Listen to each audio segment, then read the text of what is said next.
Cerca Teleeuropa sul tuo Play Store o Apple Store e scarica la nostra app. Due fratelli di Amantea, siamo nel Cosentino, sono finiti in manette con le accuse di intermediazione illecita e sfruttamento del lavoro aggravati dalla discriminazione razziale.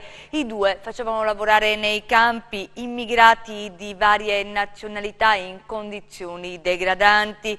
Quando poi si trattava di dar loro il compenso pattuito, venivano effettuati pagamenti diversificati e la variabile era la razza del lavoratore, il suo colore della pelle. I particolari nel servizio di Isabella Roccamo. Ecco i furgoncini con cui venivano prelevati gli immigrati, di solito rifugiati provenienti principalmente dalla Nigeria, dal Senegal, dal Gambia e dalla Guinea, venivano caricati dai caporali in una strada parallela al centro di accoglienza di Amantea per non destare sospetti.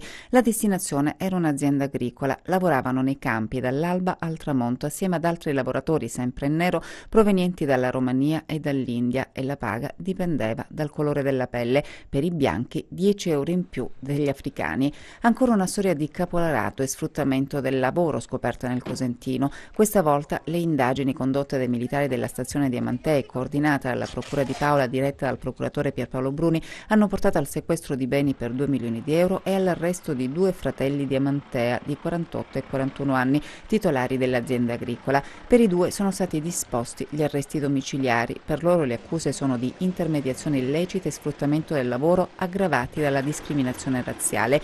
Il blitz è scattato oggi alle prime luci dell'alba. Nel corso dell'operazione denominata lavoro sporco sono stati apposti sigilli all'azienda e ad altri beni mobili di proprietà degli arrestati. Le indagini sono state avviate lo scorso mese di giugno. L'attività investigativa è partita dal monitoraggio attento durante un approfondito controllo del territorio dei militari della stazione Amantea di alcuni flussi di richiedenti asilo che si spostavano verso le aree rurali della città di Amantea. Questo ha determinato appunto un interesse investigativo, poi sfociato nelle due odierne misure cautelari. Gli inquirenti hanno così documentato le condizioni di lavoro degradanti cui erano sottoposti i lavoratori in nero. L'aspetto più drammatico, oltre alle varie minacce di rimpatri forzati millantando conoscenza all'interno delle forze dell'ordine, è stata appunto quella della discriminazione razziale per la determinazione del compenso giornaliero.